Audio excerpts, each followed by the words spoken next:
গাজীপুরের হোতাপাড়ায় জামায়াতে ইসলামীর ঈদ পুনর্মিলনী অনুষ্ঠিত। মিলন শেখের তথ্য ও চিত্রে বিস্তারিত জানাচ্ছি আয়েশা আক্তার।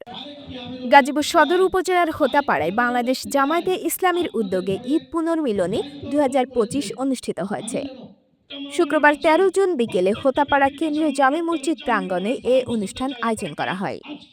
অনুষ্ঠানে ভাওয়ালগড় ইউনিয়ন জামায়াতে ইসলামের আমির ইঞ্জিনিয়ার সিদ্দিকুর রহমানের সভাপতিত্বে প্রধান অতিথি হিসেবে উপস্থিত ছিলেন গাজীপুর জেলা জামায়াতের আমির ও গাজীপুর ৩ আসনের শ্রীপুর ও গাজীপুর সদর সংসদ সদস্য পদপ্রার্থী ড মোহাম্মদ জাহাঙ্গীর আলম।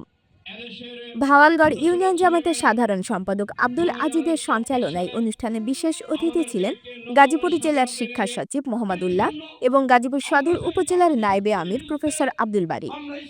এছাড়া উপস্থিত ছিলেন ভাওয়ালগড় ইউনিয়ন জামায়াতের সমাজ কল্যাণ বিভাগের সভাপতি নজরুল ইসলাম, যুব বিভাগের সভাপতি মোফাজ্জল হোসেন, ভাওয়ালগড় ইউনিয়ন জামায়াতের ১ নম্বর ওয়ার্ডের সভাপতি মোহাম্মদ সিদ্দিকুর রহমান আকন্দ এবং ২ নম্বর ওয়ার্ডের সভাপতি আজিজুল হক। অনুষ্ঠানে স্থানীয় নেতাকর্মী, ধর্মপ্রাণ মুসল্লি ও এলাকাবাসীর স্বতঃস্ফূর্ত অংশগ্রহণ ছিল লক্ষণীয়। অনুষ্ঠানে ঈদের আনন্দ ভাগাভাগির পাশাপাশি মুসলিম উম্মার ঐক্য, ভ্রাতৃত্ব ও সাংগঠনিক গুরুত্ব নিয়ে আলোচনা করা হয়। সকলের প্রতি সালাম, আসসালামু আলাইকুম ওয়া রাহমাতুল্লাহি ওয়া বারাকাতুহু। ডাক্তার মাহমুদুল্লাহ আজকের অনুষ্ঠানের প্রধান যে মানুষটি মিলন অনুষ্ঠান, এই অনুষ্ঠানের সংগ্রামী সভাপতি আজিজুল ইসলাম ভাই দোয়া এবং সালাম রেখে আমার বক্তব্য শেষ করছি। আসসালামু আলাইকুম। আলহামদুলিল্লাহ, প্রতিষ্ঠার মাধ্যমে একমাত্র দেশ থেকে সন্ত্রাস, চাঁদাবাজ, টেন্ডারবাজি এবং মাদককে নির্মূল করা যাবে।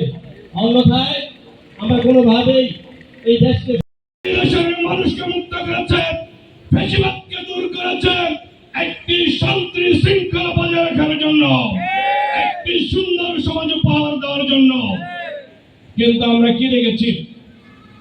আমরা দেখেছি যারা চাঁদাবাজি শুরু করে দিয়েছেন, যারা নিজেদেরকে ক্ষমতার দ্বার প্রান্তে মনে করেছেন, তারা নিজেরা নিজেদের চাঁদাবাজিকে শানিত করার জন্য, নিজেরা নিজেদের মামলাবাজিকে শানিত করার জন্য, নিজেরা আজ পর্যন্ত ১০৩ জন মানুষকে তারা হত্যা করেছে।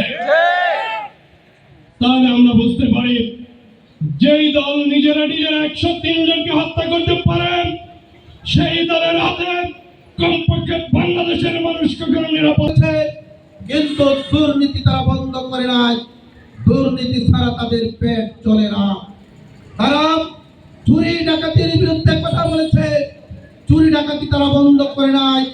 চুরি ডাকাতিকে তারা প্রমোট করেছে, কারণ ওই ডাকাতের টাকা দিয়ে তাদের পকেট চলে, তাদের সংসার চলে, তাদের পেট চলে।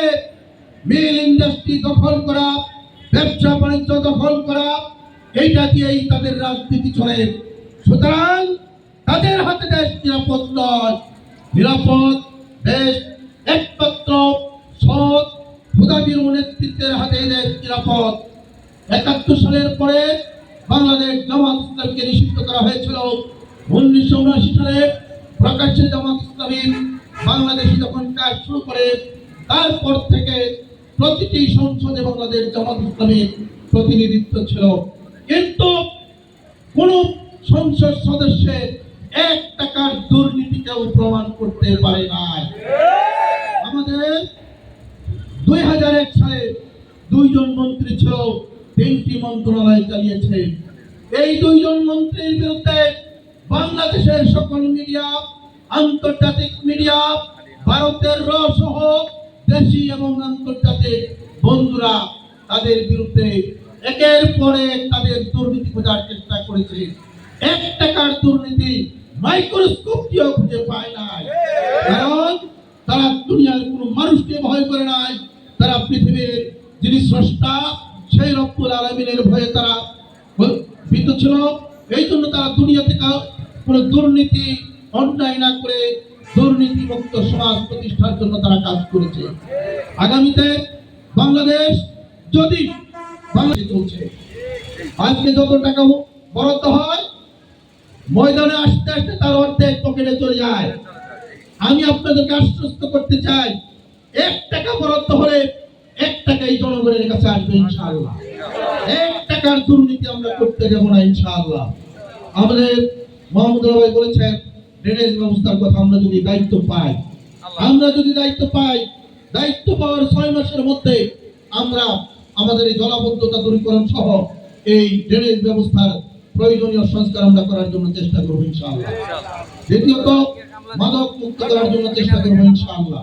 প্রিয় ভাই এবং বন্ধুগণ, আমাদের সমাজে অনেক গরিব মা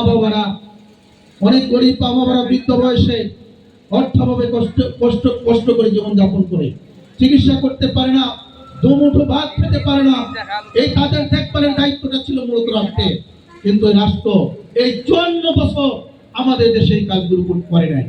আমি বিভিন্ন লেভেলে এই 24-এর গণবিপ্লবের পরে যখন আমরা প্রশাসনের সাথে যোগাযোগ রক্ষা করে চললাম, সেখানে দেখলাম অনেকগুলো বরাদ্দ আছে, এই বরাদ্দগুলো যথাযথভাবে জনগণের কাছে পৌঁছে না।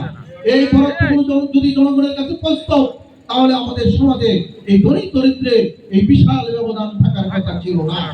আমরা এই ধনী দরিদ্রের এই বিশাল ব্যবধান দূরীকরণে আমরা ভূমিকা রাখবো। প্রত্যেকের যে অধিকার, প্রত্যেকের যে প্রাপ্য, সেগুলোকে আমরা যথাযথভাবে প্রত্যেকের অধিকার ফিরিয়ে দেওয়ার মাধ্যমে সমাজকে একটি সাম্য, মানবিক এবং কল্যাণ সমাজে পরিণত করার জন্য চেষ্টা করব। প্রিয় ভাইরা, আল্লাহর নবী মুহাম্মদ রাসূলুল্লাহ সাল্লাল্লাহু আলাইহি ওয়াসাল্লামকে আল্লাহ রাব্বুল আলামিন এই মানবিক এবং এই কল্যাণ রাষ্ট্র প্রতিষ্ঠা করার জন্যই দুনিয়াতে প্রেরণ করেছিলেন।